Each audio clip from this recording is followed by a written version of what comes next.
तो मैं अभी तक आपको क्या क्या चीज़ें बता चुका हूँ। सबसे पहले हमने स्टूडेंट डेटा सीखा था, इसमें कंडीशनल फॉर्मेटिंग बताई थी मैंने, डिवीज़न भी निकालना बताया था, ठीक है। उसके बाद अटेंडेंस शीट उनका कैसे बनेगा, सेम अटेंडेंस शीट हमने एम्प्लॉय के लिए भी बनाया है, और फ़ी डिटेल यहाँ पर कैसे मेंशन की जाएगी वो भी बताया था, ठीक है। उसके बाद में एम्प्लॉय का पेमेंट डिटेल वाला ये टेबल बनाया, और इसके बाद में हमने यहाँ पर एम्प्लॉय का अटेंडेंस देखा, ठीक है। तो ओवरऑल हमने जितनी भी चीज़ें करनी थी लगभग कर लिया। अब एक दो प्रोजेक्ट और होंगे उस पर ये करेंगे, लेकिन उससे पहले अब देख लेते हैं हम लोग फार्मूले को। बहुत सारे फार्मूले दिए होते हैं एक्सेल में, ठीक है। तो इन फार्मूले में कैसे काम करते हैं, जैसे फाइनेंशियल फंक्शन पढ़ाया था क्या मैंने? हाँ, फाइनेंशियल फंक्शन नहीं पढ़ाया अभी ना, ठीक है। तो हेडिंग डाल लीजिए फाइनेंशियल फंक्शंस, पहले हेडिंग डालिएगा मेन फंक्शंस या फार्मूला, हेडिंग डाल लीजिए फंक्शन या फार्मूला।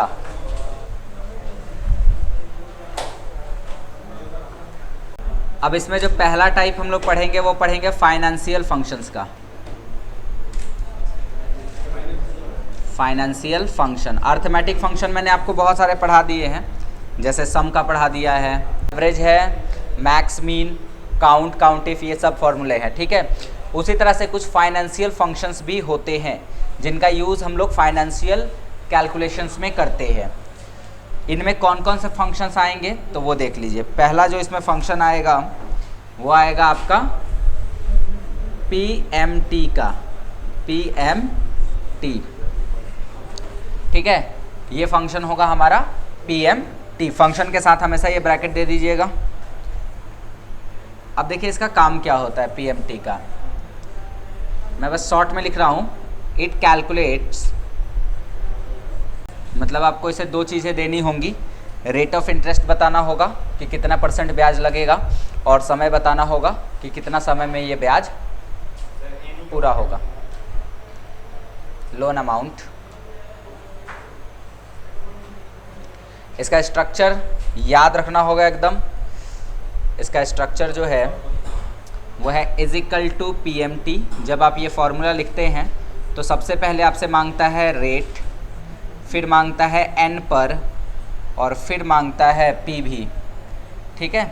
जहाँ पर N पर का मतलब होता है, N पर का मतलब होता है number of periods, number of periods, और PV का मतलब होता है प्रेजेंट वैल्यू।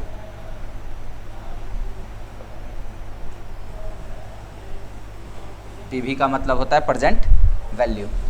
तो ये होता है हमारा PMT का फॉर्मूला। अब देखो जी, मैं आपको एक डेटा देता हूँ। लोन आपको, मान लो कि लोन आपने लिया है 1 लाख का, ठीक है। रेट जो है वो है 8% ईयरली, इस वर्ड पे ध्यान दीजिएगा, ईयरली। और टाइम जो है वो 5 ईयर्स है। और इस डेटा को आपको इस फॉर्मूले पे बैठाना है और पता लगाना है कि अगर आपने 1 लाख का लोन लिया है 8% ब्याज दर के हिसाब से 5 साल के लिए, तो फिर हर महीने आपको कितना पैसा जमा करना होगा ताकि ये लोन आपका पूरा हो जाए 5 सालों में, ठीक है। तो ये डेटा आपको है और इस फॉर्मूले में बैठाना है। बना लेंगे लो, चलिए मैं हेल्प करता हूँ। यहाँ पे क्या करना होगा, यहाँ पे सबसे पहले आपको लिखना होगा = PMT। उसके बाद मांग रहा है रेट। तो देखो रेट 8% है, लेकिन ये 1 महीने का नहीं है, 1 साल का है। सो हमें /12 यहाँ पे लिखना होगा, ठीक है। /12 क्यों लिखा, क्योंकि 8% 1 महीने का नहीं है बल्कि 1 साल का है। सो 12 से हमने डिवाइड कर दिया, ठीक है। अब क्या होगा, अब पूछ रहा है N पर का मतलब होता है नंबर ऑफ पीरियड्स, कितनी बार में जमा करना है। आप कहेंगे 5 साल में जमा करना है, तो 5 साल में क्या 5 बार जमा करोगे, 60 बार करोगे, यानी कि 12 से मल्टीप्लाई करना होगा, या आप डायरेक्ट 60 भी लिख सकते हैं।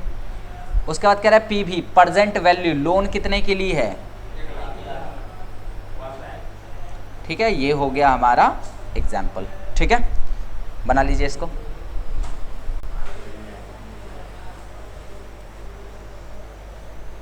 12 से भाग क्यों दिया और 12 से गुना क्यों किया, समझ में आया?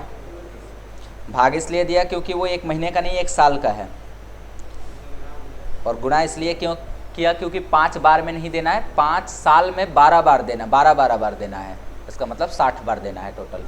सुनो, यहाँ हम क्या लिखेंगे, इज इक्वल टू PMT, ठीक है, पर मंथ टर्म।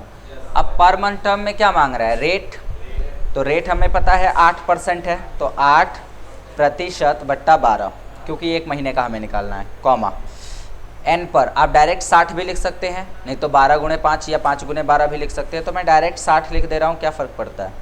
उसके बाद लिखा है PV, प्रेजेंट वैल्यू, ठीक है, प्रेजेंट वैल्यू, तो 1 लाख की हमने लोन ले रखी है, तो 5, ठीक है, हो गया। तो ये हर महीने हमें कितना जमा करना पड़ेगा, 2027 रुपये 64 पैसे, लिख लेंगे इसको, ये आंसर आना चाहिए, ठीक है। अगला फॉर्मूला लिखिएगा, PPMT, PPMT, ठीक है। अब देखो इसमें क्या है, इसमें आपको PMT दिख रहा होगा, है ना, मतलब PMT में से क्या निकलेगा, तो अगर मैं इसका पूरा नाम लिखूं तो पूरा नाम क्या होगा इसका, प्रिंसिपल पर मंथ टर्म, यही होगा ना, प्रिंसिपल पर मंथ टर्म, मतलब ये भी वही काम करेगा जो पर मंथ टर्म काम करता है, ये फंक्शन भी वही काम करेगा जो काम कौन करता है, PMT करता है, लेकिन अंतर क्या है, इसमें भी पर मंथ टर्म है, ये भी सेम काम करेगा जो PMT करता है, लेकिन ये केवल प्रिंसिपल दिखाएगा कि अगर हर महीने केवल हम ब्याज को हटा दें तो मूलधन कितना हमें जमा करना पड़ेगा, अगर इंस्टॉलमेंट में से ब्याज को हटा दिया जाए तो मूलधन कितना जमा करना होगा, ठीक है। तो यहाँ पे लिख सकते हैं इट कैलकुलेट, इसका जो सिंटैक्स होता है, सिंटैक्स एकदम दिमाग में बैठा होना चाहिए, जब यहाँ पे लिखें तो यहाँ पे लिखेगा PPMT, ठीक है।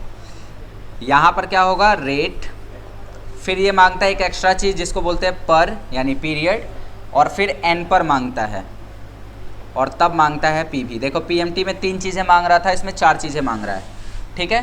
पर का मतलब यहाँ क्या हो जाएगा, पीरियड,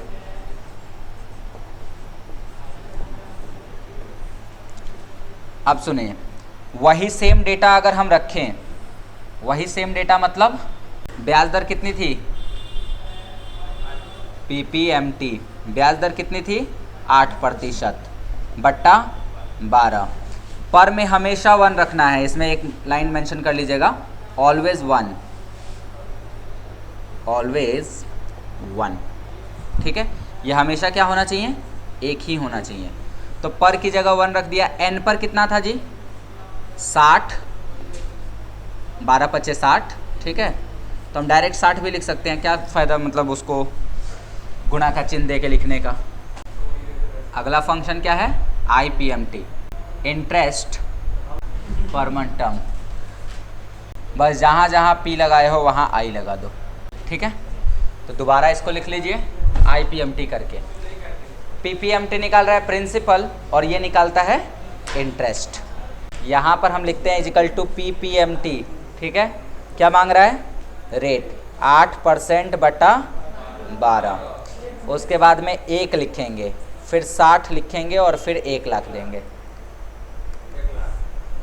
अब देखो ये बता रहा है 1360 रुपये 97 पैसे, ये PPMT का जो ये है, तो इसका आंसर कितना आ रहा है, 1360 रुपया 97 पैसा, ठीक है, ये इसका आंसर आ रहा है। आप में से कोई बता सकता है IPMT कितना आएगा।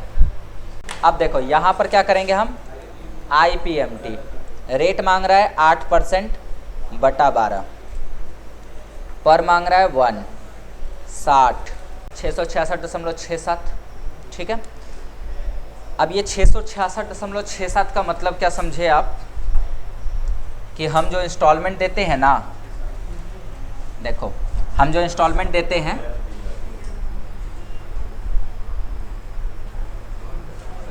उस इंस्टॉलमेंट में 2 चीज़ें निकलती हैं, कुछ प्रिंसिपल होता है, ठीक है, और कुछ इंटरेस्ट होता है।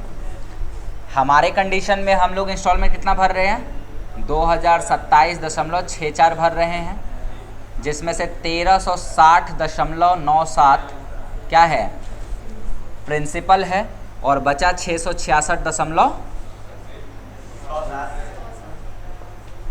ये आपका इंटरेस्ट है। समझ गए बात? ये भी आप चाहें तो बना के रख सकते हैं, ये समझने के लिए कि आखिर हम पीपीएमटी और आईपीएमटी क्यों यूज़ करते हैं। और अगला फंक्शन लिखेंगे, बहुत आसान 2 फंक्शन हैं, और एक फंक्शन है पीवी। सुनो बात को, पीवी कहीं देखा था आपने, किसी फॉर्मूले में तो देखा था, खैर पहले लिख लो। चलो, ये होता है पीवी का सिंटैक्स, मतलब जहाँ पीवी पहले था वहाँ पीएमटी आ जाएगा, जहाँ पीएमटी था वहाँ पीवी आ जाएगा। अब फटाफट से बैठा के दिखाइए तो मुझे इस पे फॉर्मूला, सिंटैक्स मैंने बना दिया है, फॉर्मूला आप बैठा के बताओ। यहाँ लिखना था 8%/12, यहाँ लिखना था 60, और यहाँ लिखना था पता है कितना, बाट यही था ना, 6-4 था या 6-7 था, कितना था, 6-7 था, 6-4 था, बताओ सही से। माइनस क्यों दिए हैं, क्योंकि पीएमटी ऑलवेज निगेटिव होता है, ठीक है भाई। यहाँ पीएमटी मांग रहा है, हम पीवी क्यों रखेंगे, यहाँ क्या मांगा जा रहा है,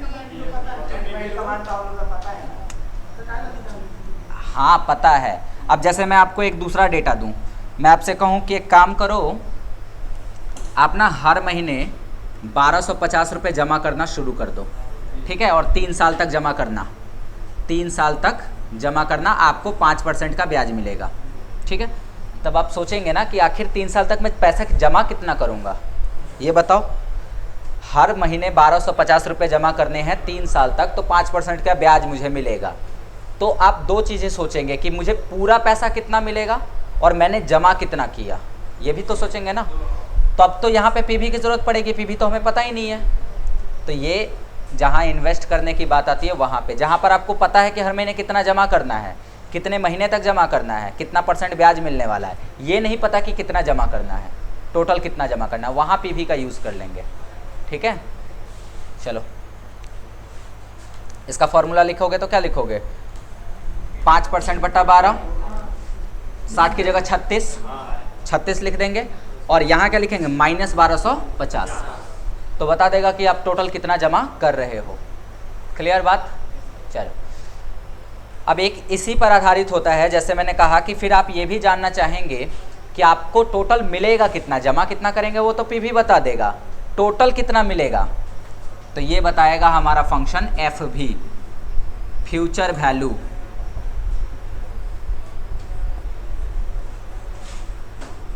It return the future value of an installment। कोई इंस्टॉलमेंट आप दे रहे हो, उसकी फ्यूचर वैल्यू क्या होगी ये बताएगा।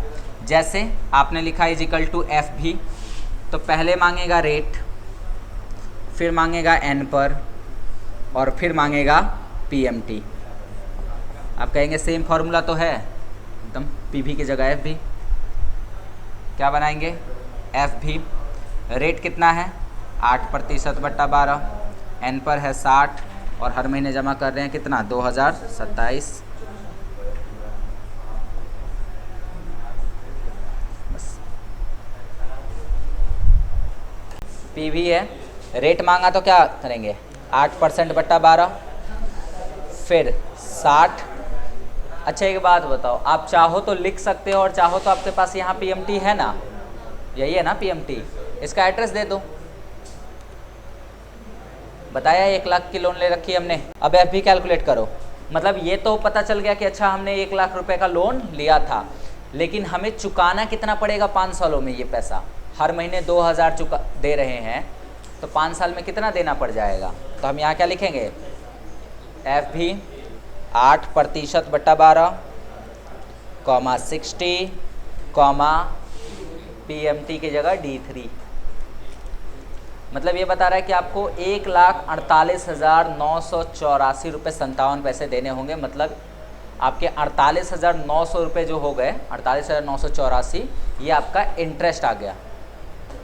1 लाख का लोन लिया था और पूरा फ्यूचर में आपको चुकाना कितना पड़ रहा है, 1,48,000 देना पड़ रहा है, क्योंकि 8% ब्याज की दर है और 5 साल के लिए आपने लोन ले रखा है। ये दोनों लिख लेंगे। अब मैं आपको कहूँ, यहीं पर देखते हैं, अगर मैं आपसे कहूँ कि एक काम करो, हर महीने 1,250 रुपये जमा करना चालू कर दो, ठीक है, तो क्या पहले देखेंगे कि हम जमा कितना करेंगे 5 सालों में या 3 सालों में, जो मैंने वो एग्जांपल दिया, तो कितना परसेंट ब्याज मिलेगा हमें, 5% सालाना ब्याज मिलेगा। ठीक है, कितने दिन तक जमा करना है, 36 महीने तक जमा करना है। और कितना जमा करना है हर महीने, 1,250। तो माइनस में हमने क्या कर दिया, 1,250। तो कह रहा है कि आप टोटल जमा करोगे 41,707 रुपया, ये टोटल जमा करेंगे। तो फिर हमें मिलेगा कितना रिटर्न, तो रिटर्न कितना मिलेगा, उसके लिए बस क्या लगा देंगे फॉर्मूले में, PV की जगह FV लगा देंगे, PV की जगह लगा देंगे FV। मतलब आपको मिलेगा कितना, 48,000। अच्छा, डिफरेंस कितना हो गया, मतलब इंटरेस्ट कितना मिल रहा है, 7,000 ये आपको मिल रहा है और ये आपने जमा किया 6,734 रुपये 54 पैसे। ठीक है, ये आपको क्या मिल रहा है, इंटरेस्ट मिल रहा है। तो ऐसे बन जाएगा। अब लास्ट में आपको एक काम करना है, ये सब मैं हटा दे रहा हूँ, एक छोटा सा टेबल बना लीजिए। ठीक है, यहाँ पे लिख लीजिए लोन, फिर यहाँ पे लिख लीजिए रेट और यहाँ पे लिख लीजिए टाइम। ठीक है, लोन जो है हमारे पास है 40,000, रेट जो है वो है 6% और टाइम जो है वो है 24 महीने। ठीक है, अब यहाँ पर आपको कैलकुलेट करना है इंटरेस्ट बोल रहे हैं, इंस्टॉलमेंट। ठीक है, प्रिंसिपल अमाउंट, प्रिंसिपल क्या लिख रहा हूँ, उसके बाद में इंटरेस्ट और टोटल, ये 4 चीज़ें निकालनी है। मतलब ये बताना है कि इंस्टॉलमेंट कितना भर रहे हो, उसमें से प्रिंसिपल कितना भर रहे हो, इंटरेस्ट कितना भर रहे हो और टोटल कितना भरोगे। टोटल मतलब आने वाले समय में आप कितना भरोगे।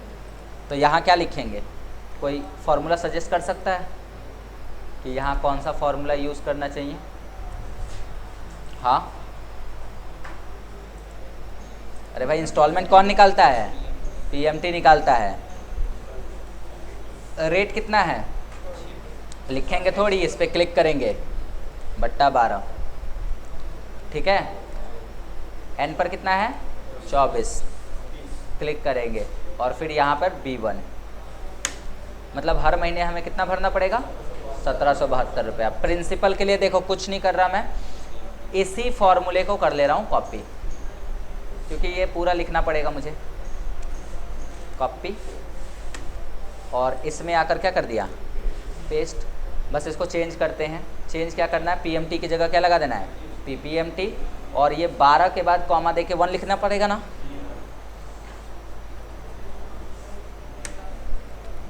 ठीक है, बस और कुछ भी नहीं है। और सेम फॉर्मूला कॉपी करके अगले वाले में क्या कर देंगे, पेस्ट कर देंगे। 1 मिनट, ऐसे नहीं, फार्मूला कभी भी कॉपी करिए तो उसको खोल के ऐसे यहाँ से करिए, नहीं तो ऊपर यहाँ से कर लीजिए कॉपी। सेलेक्ट किया, कॉपी किया, इंटर दबाया और इसमें लाकर पेस्ट कर दिया। बस P की जगह क्या लगा देंगे, IPMT हो जाएगा। मतलब हर महीने आपका 200 रुपये क्या जा रहे हैं, ब्याज जा रहे हैं। सही है ना 200, हाँ 1572, 1772 सही है। टोटल आप कितना निकाल रहे हो, तो फ्यूचर वैल्यू ये तो है फ्यूचर वैल्यू। अब फ्यूचर वैल्यू में रेट मांग रहा है तो रेट यहाँ है, बटा 12 कर देंगे। समय मांग रहा है तो यहाँ है, ठीक है, और PMT मांग रहा है तो यहाँ है। जो मांग रहा है जहाँ पे दे दिया वहाँ से। मतलब इन फ्यूचर आपको टोटल 45,000 जमा करना होगा। ठीक है। 45,086 रुपये। ये भी बनना चाहिए कल।